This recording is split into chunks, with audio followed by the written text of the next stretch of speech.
What's up, folks? Today I'm here with Morbid, the 7 Acolytes. Now, we get a good bit of games every year that kind of look like this, but the last one to really grab me was honestly Children of Morta.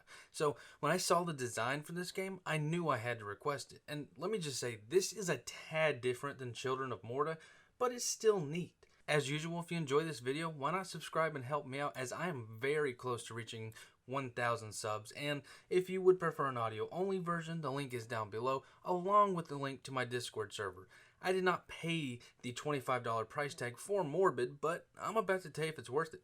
My name is Tanner, and this is For Your Money, a different kind of review. And welcome to the ever-disturbing world of Morbid, the 7 Acolytes.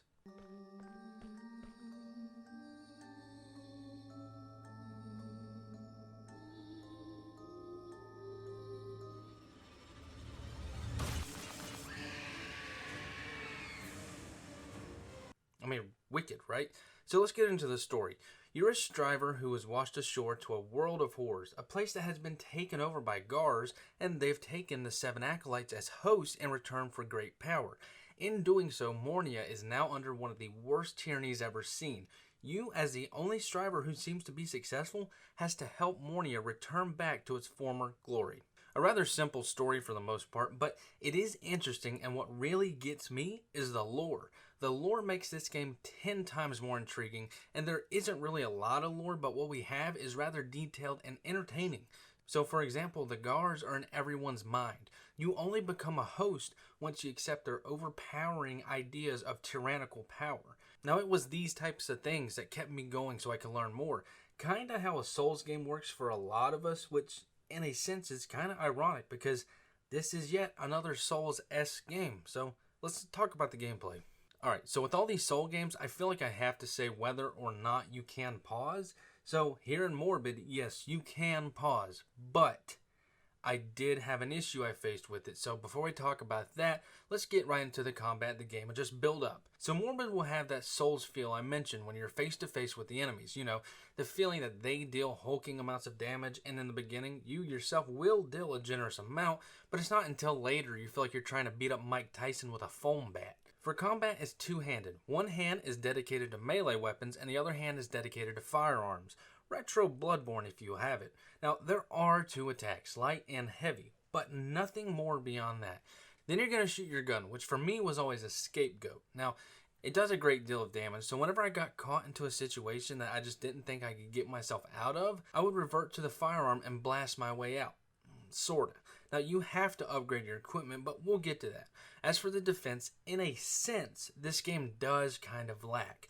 You can counter attacks if you do it at the right time, and you can dodge, but not much past that. And countering works with most attacks, but there are quite a bit that it does not work for. Now, I may seem picky here, but this goes with the combat, because considering there aren't a lot of attacks and defensive measures, the combat becomes a bit dull. Dodge, roll, attack. Dodge, roll, shoot. Repeat. That's all it is. So in short, this is not the most innovative combat, and I wasn't looking for anything life-changing or genre-changing, just a little bit of that extra mile to keep us going with the combat. Upgrading your character comes in two forms. The simplest is finding upgrades to your ammo pouch and finding more stones of Dibram, which is your main source of healing, kind of like a flask. Now sometimes it's the obvious hole in the walls that have the obvious giant neon sign saying, hey bro, your upgrade's in here, and then, others are in random barrels that you just don't give a shit to look for. Now, the next upgrade type would be blessings. There are stones in the world that are praying statues, and once you hit them, you obtain them. After you do so, you go back to a shrine, which acts as your bonfire, so to say. Once here, you bless these stones with your skill points. You get skill points by leveling up in combat. That is indicated on the top left of the screen. There's liquid behind the brain. Once that liquid fills up, you level up. Before I get off topic of the shrine, this is a place of great importance. It's the only place to view lore. Now, why would you want to view lore? I don't know, to be educated? But it's also the only place in the game where you can view tutorials. So if you forget a control, then this is the place to look. But if you never picked up the tutorial book, then it won't be in the tab. It'll be lost forever until you backtrack to get it. And let's be honest, games like this have tons of backtracking. Now, where it differs from Souls games is whenever you die, there is no XP lost. You keep that. The only thing that affects XP is your sanity. Now this is the purple meter to the upper left that's below the brain. If it is drained, XP gain is decreased to a great extent. A loss of sanity will also increase the damage received and decrease the damage output. So just like poison works in these other games, you open your inventory and pop some medicines, like a chill pill, and you're good. As for the inventory, it works like your classic Resident Evil style. This item takes up so many squares, so why not rearrange it and make it fit? I mean, we've all messed in Leon's briefcase, and this is exactly how it works.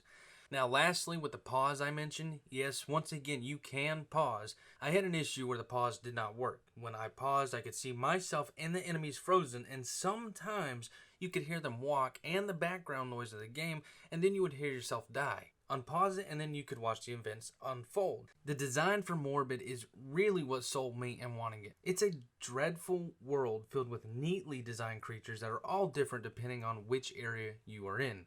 One area you'll have blobs with tongues trying to attack you, and another area there's a steampunk themed robot wrecking you unrelentlessly. And then of course you have my favorite part of the enemy's design, the bosses. I got a big blasphemous feel when the lady attacked me with her fetus. I mean, honestly, come on. That was awesome as hell. We do not get to see that in tons of video games, but when we do, I'm glad they nail it like this. Voice acting, easy. There is none. Soundtrack? The soundtrack is some awesome orchestral pieces like we would find in these types of games, all mixed with some eerie background noises of the world. And speaking of the world, I mean, you saw it, the forest filled with body parts. It's like a retro version of The Forest meets Bloodborne. What more do you need in a design? So without further ado, here are some clips I have handpicked to serenade you.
All in all, I think Morbid, the 7 Acolytes, is worth $20 out of $25. Now, why I decided this is because the obvious reasons above. But also, when we look at games like Obey Me, etc., they are $20, which to me personally is a good price in this field.